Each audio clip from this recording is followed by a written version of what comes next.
Honestly, you don't have to be fancy with AI. And you also need to be careful to not conflate AI with automation and workflow. For me, it all begins with proper discovery and understanding the customer. There are missed opportunities. Certainly, you want to drive adoption, you want to stay focused on specific use cases and keep your eye on the ball and drive forward. But I always want to focus on the bigger picture.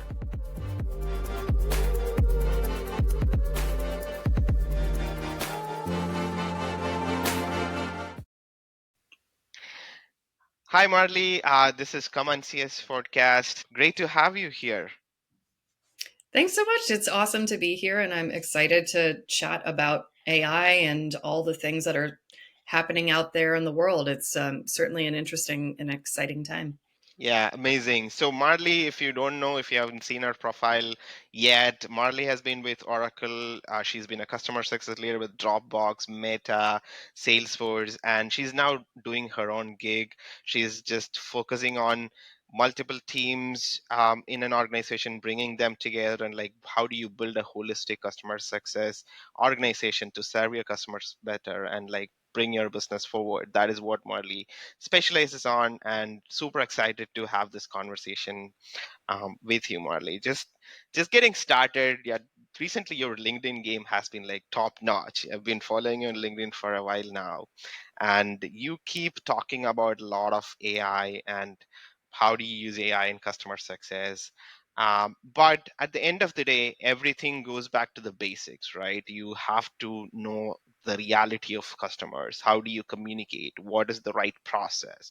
How do you make reality happen at the ground truth level? So whenever you talk about customer success, what I've observed, Marley, is like you always try to ground everything down, and basically truth is what at the end of the day matters the most.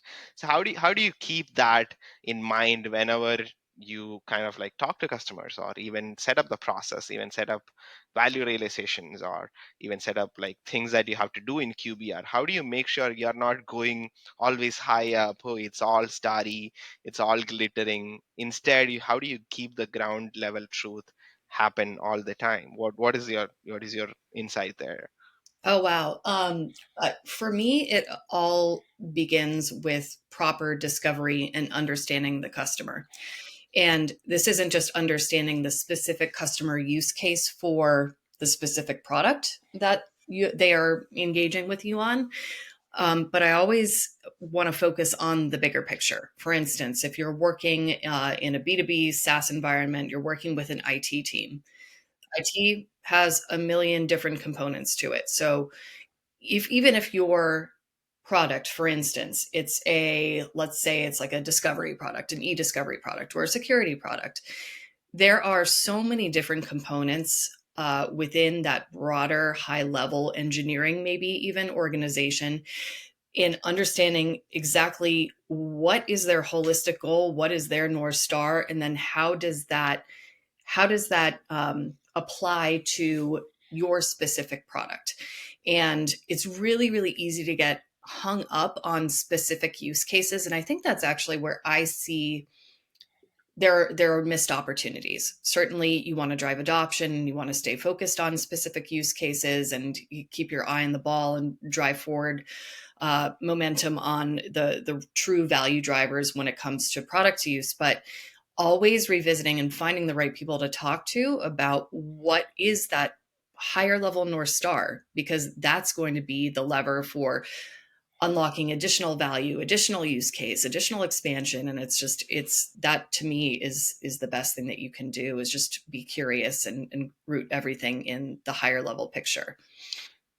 That is great, but this also kind of like takes a little bit on the when is a customer coming in and what their expectation setting was, right, at the end of the day. So if you were to like think about a process or the customer life cycle, there are like multiple stakeholders. So how do you make sure that you get that context of what the customer was sold, or what they were promised? That kind of that's a I can see you smiling, so that's kind of like a tricky one there, right? So how do you make sure you understand it, and is there a back and forth there? Is there a way to balance that for business, or is it just like once done is done, you cannot just go back to it and make it right again? I have so many thoughts on this. First and foremost, you hope that you have a great sales team that is not sitting in a silo and that is connected with the product org and solutions consultants that can validate requirements. I think that that's just table stakes at this point. So that doesn't even touch what I would call as classic customer success, but um, everything is integrated, and if that piece is broken, that obviously sets things off on the wrong foot. Now, we're not perfect, and it's gotten better, I will say, but there is always the uh, either misunderstanding or slight misalignment on use cases and what was sold and what the actual capabilities are for a product. um, it can go one of two ways. It can go south. It can go badly right out of the gates, where there's an immediate misalignment, and lack of tooling fit for particular use case. Or in many cases, and this is actually where I've seen a lot of success with customers that I've been working with, is taking that, okay, well, oops, mea culpa, this was something that was missed, and that's not a good thing, but let's make it right. And what the vendor side, what the company does to address that gap is absolutely massively critical. So I think that this is really the human element. I'm not sure that AI can really do much of anything once the deal is closed. Certainly on the pre-sales side, just hygiene around discovery questions and validation through the product team. That's a whole other system that should be functioning and flowing. But let's say that it does make it past the onboarding gates, then Hmm.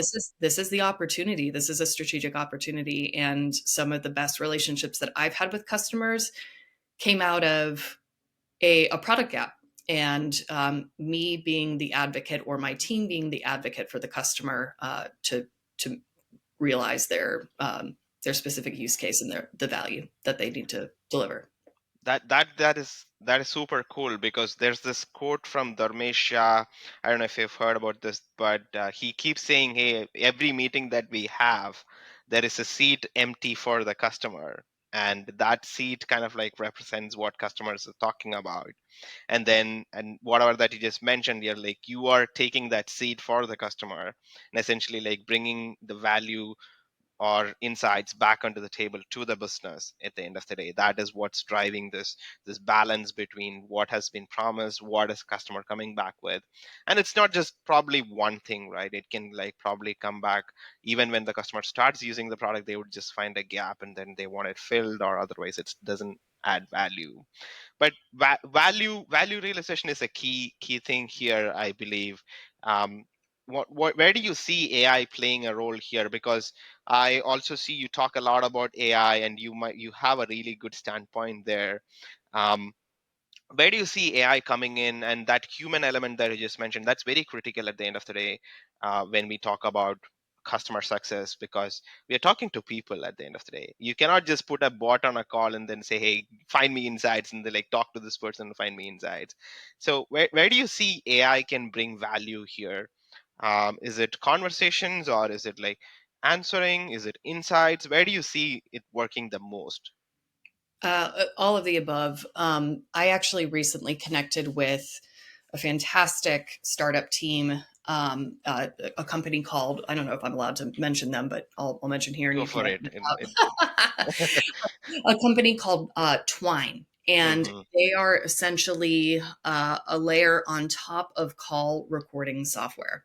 mhm, So they would partner with like that they mentioned that they most closely partner right now with Gong, and they take call recordings and the context from that, and they shape it and extract insights that have context and that are relevant to the product, and they are able to categorize it and consolidate it and basically create better intelligence around what customers are requesting in mass rather than mhm, one by one by one.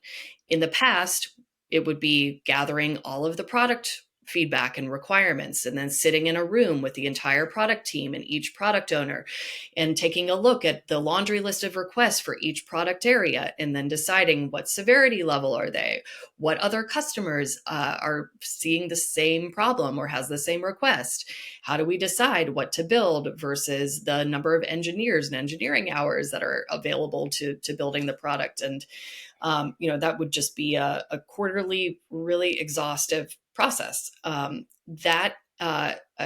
think that is that lag and that inability to make quick decisions and get Mm, insights about the most burning collective problems from customers. I think that we're getting closer to solving that because we now have this way of analyzing unstructured data and understanding what the commonalities are. So I have my eyes on those guys a lot, and I'm sure that there are plenty of other companies that are doing something in the same vein. But I think that that's going to unlock a lot for customer success managers and account managers and the whole post sale team. I also think that the integration and understanding when we think about context, it's not just product context and product usage context and missing features.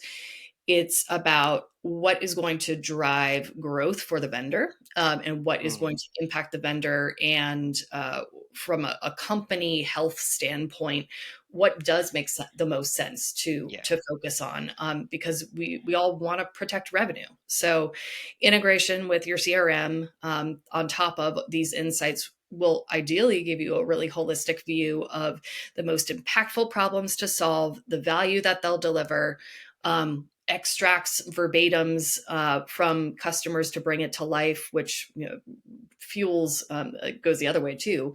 Yeah. If they have something that's great to say, like that will fuel the advocacy piece, and then being able to tie it to impact or revenue impact. So I think we're getting really, really close, and I'm excited to see how this unfolds. No, that explains it very much, right? At the end of the day, tons and tons of data come in on a daily basis, and everybody is human. You cannot just sit down and read through everything. So at the end of the day, you just have to go with what the loudest in the room says, or probably the recent one that you've heard from a customer. We keep seeing this from everyone that we talk about, and but this does not remove, I'm assuming, the flywheel of essentially going to the product or going to the internal teams, engineering teams, stakeholders, and all of that communication where customer success plays a key role. This is what my customer wants, and then communicating that context back to the stakeholders. That still remains a human element where you can explain and convince someone to take this up as a business opportunity at the end of the day, and then maybe cycle back. Is there AI coming in there, or you still think that'll still be human at the end of the day? I think so. I mean, that ideally is what customer success management is focused on. Hmm. It is focused on the change management, the rationalization for why a product is focused on one thing or another, being able to represent the customer, all of those pieces that AI is probably pretty far away from being able to do right now, at least elegantly and accurately.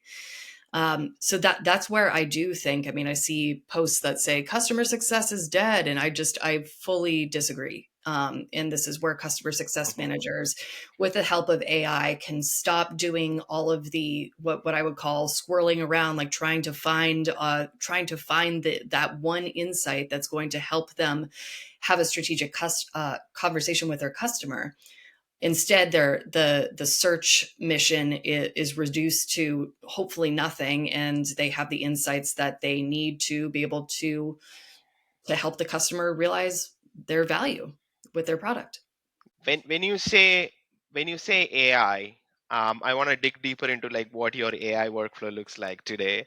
So you keep posting a lot about like how you're using AI, and I was just curious. Sometimes I just go and like try out the same exact thing that you just mentioned.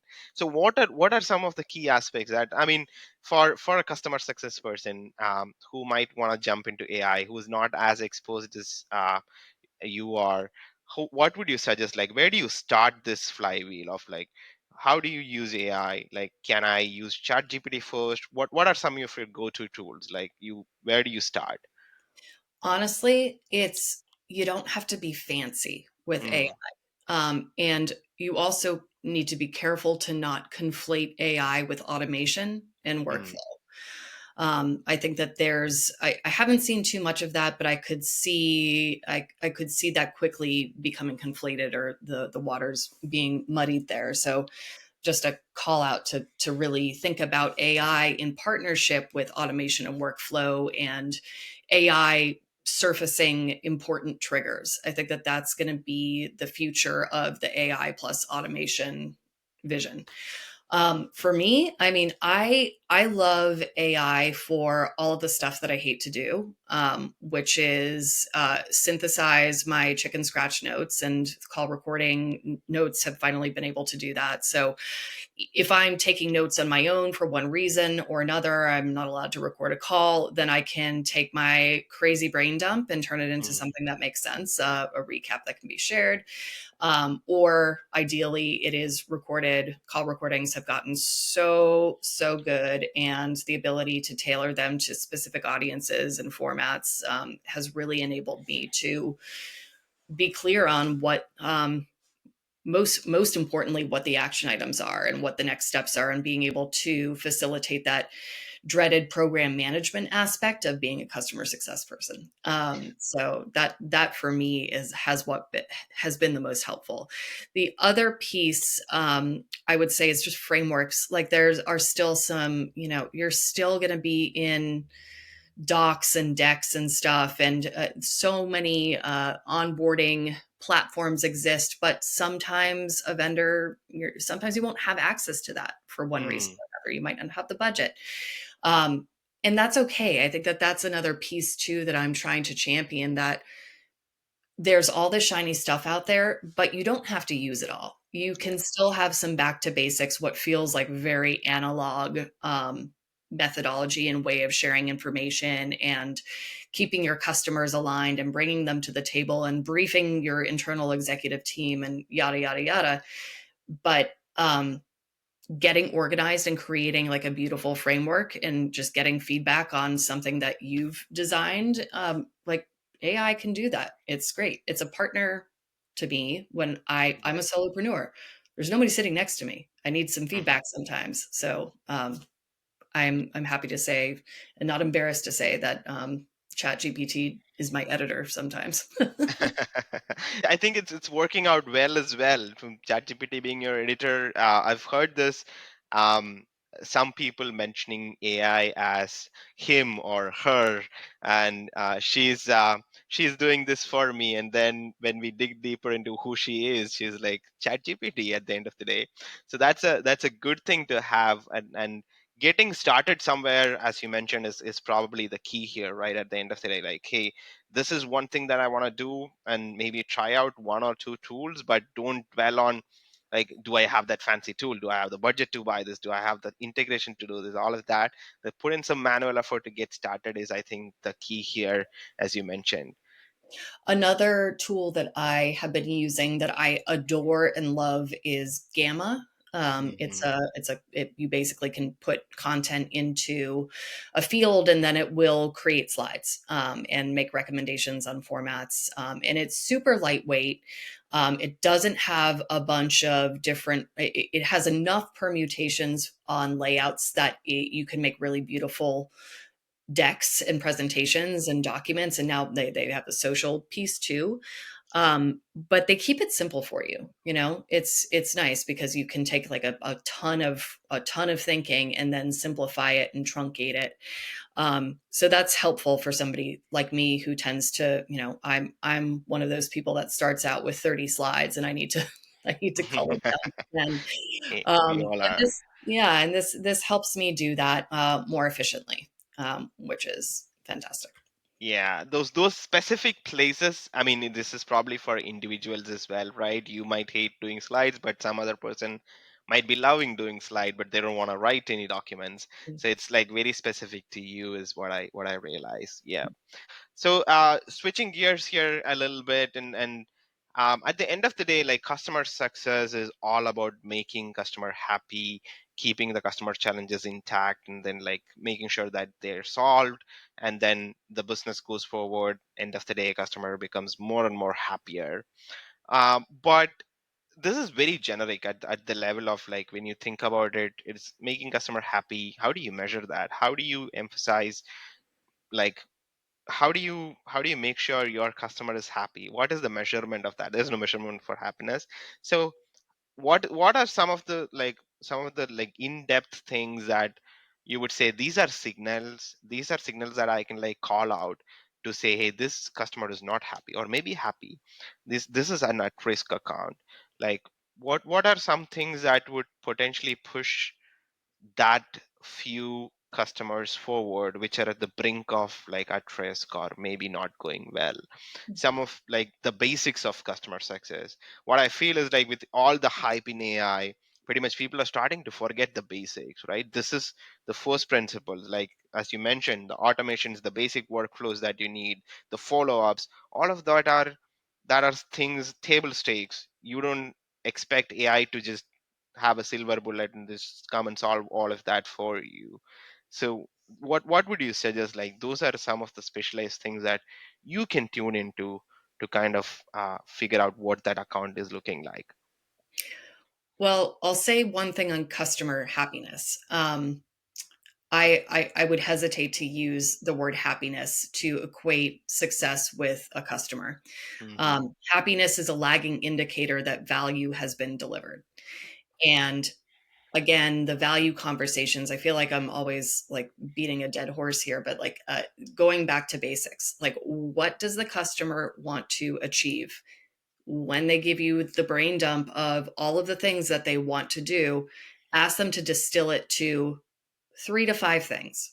They'll always give you a laundry list, and it will probably not all the time be like super strategic. It'll be like, I want to turn the pink button to blue. And that's really important to us. I'm like, okay, well, that's good. That we'll capture that. But what what outcomes are you looking to drive for yourself or for your end users? And what is the mapping to the product capabilities that will enable that? From there, you can get a sense from product telemetry. And I like to separate product health from account health, because product health may tell you one thing, account health has everything to do with the business, with potential broader relationship issues. I've Mm. seen this at the enterprise level when there's just like partnership things going on that are beyond anybody's individual control. Budgetary constraints and issues, and so there's this whole body of relationship and account health, and then there's the product health.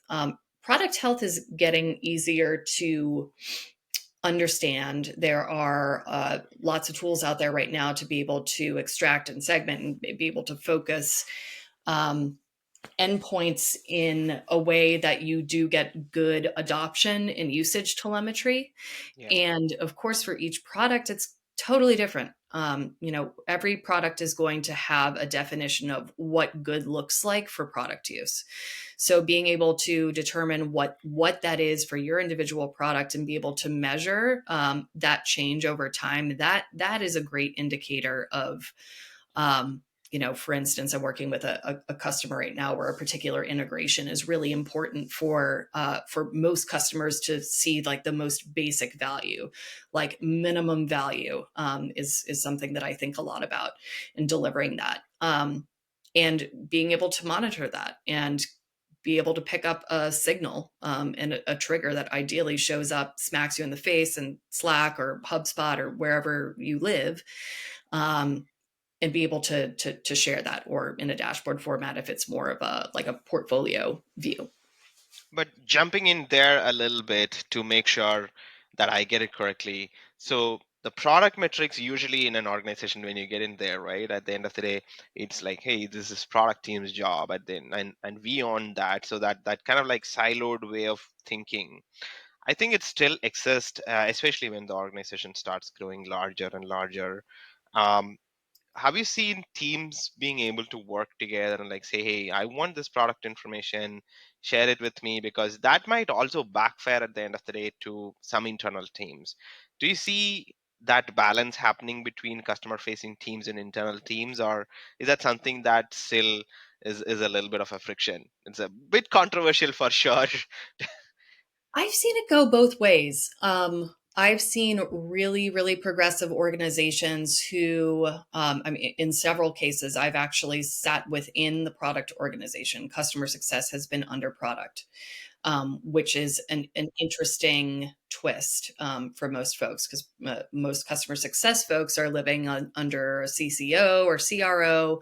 Yeah. In some cases, they're living underneath the sales org. And it's a I think you need to decide what flavor of customer success or post sale structure that you want to develop for your business, and that's where the customer success team would reside. I think, especially for early stage startups, I love the concept of being either adjacent to or within the product organization because ultimately you're still finding maybe perhaps you have found product market fit. But there's always the process of refining it, redefining it, tweaking it. And that closeness to the product, I think, is super, super important for customer success managers in that type of a business environment. Now, later down the line, when it comes to, I've been on both sides. I've been on, I've worked with and at startups, really early stage startups, all the way through, when I worked at Dropbox, it was launching Dropbox Business and in a very much an explosive growth phase. And I've also worked at mega enterprises where, yeah, when I asked the product team for data, they were like, "Oh no, you don't give that away." And I'm like, "But my customer's asking for it." So I have seen I've seen all sides. I think that there are now tools that ideally layer on top of directly on top of the product. So other non-technical or product or engineering users can glean the insights that they need, but they don't need to have access to everything. I think the access piece is what scares people. Um, so as long as it's the access to certain data is sanctioned and it's protected and it's secure, there should be no debate. Yeah, yeah, I can see that, and probably AI will also play some role there where horizontal visibility is more democratized at some point, where you can access the data, you cannot change the data, or you can see the insights, but you cannot change the data potentially eventually down the line. Maybe that will also come up as a silver bullet for us to solve some of the problems. Last but not the least, what would you like to see as a change in terms of post sales? I don't want to put it as just customer success, right? But considering the whole life cycle of the customer, post sales is really important. But the businesses and everyone, it feels like there is not enough emphasis on this being really, really relevant for a business. And it's coming back as we see it. What would you like to see as a change in the world of post sales, if you were to think without borders? Yeah, no, I love that, and I love thinking about post sales as one big entity that works together. And again, I talk about the flywheel of the post sale organization and getting all of the various teams that live in that post sale world to have a stake in customer success. Like you'll see everywhere that customer success is considered really should be considered a discipline in an organization. I don't know who coined that first, but it's totally true. And that's how I operate. And then I really like to uh, organize all of those various post-sale resources around and help them understand what is the customer looking to do? What does value, how do they define value? And then collectively coming up with the answer of how do we get to delivering that value. So from my perspective, I think that so many times the customer success person in that post sale world is the scapegoat for red customers or churn. And churn is everybody's problem. Churn is an indication that the orchestration of all of those various post sale pieces has failed. And this is the rub, and a lot of folks are starting to think about this too. I saw one post the other day on LinkedIn about this, and I've been thinking about this myself. But customer success managers, oftentimes, if they're really good, are also fulfilling the role of what a customer success chief of staff would do. And this actually have been reaching out to chiefs of staff to get their vantage point on what is it like sitting in that role, because it's a blend of customer success management, it's a blend of ops, it's neither specifically one of either one of those things. So I think that might be the missing piece, and I think that this is an interesting area for AI to come back in and layer in, um, because it's it's a luxury to have a chief of staff for customer success. Let's just There's not that many of them. Big enterprises have them. I don't think anybody else has them. And they're trying to most startups are trying to find the unicorn CSM that has that tooling and kind of systemic mindset, in addition to the hyper focus on the customer. Um, and that's really hard. And I have a lot of empathy for CSMs right now, because I mean, I've been there. I mean, that's what my entire practice is about, is trying to nail that piece. And once you nail that piece, I think that the flywheel starts to move pretty organically. Yeah, I feel like the last 30 seconds should be taken as a paragraph and framed in every CSM's desk. And this is what it is. CSM like should read it every day. Hey, customer success is not an organization. It's a way of doing things. It's just a part of your life. And yeah, all of that is great insights. But this has been great, Marley. Thanks for joining us. Appreciate you taking the time and amazing insights throughout. Really lovely conversation. Thanks for joining us as well. Yeah, right on. Thank you so much for having me. This was a cool conversation. Appreciate it.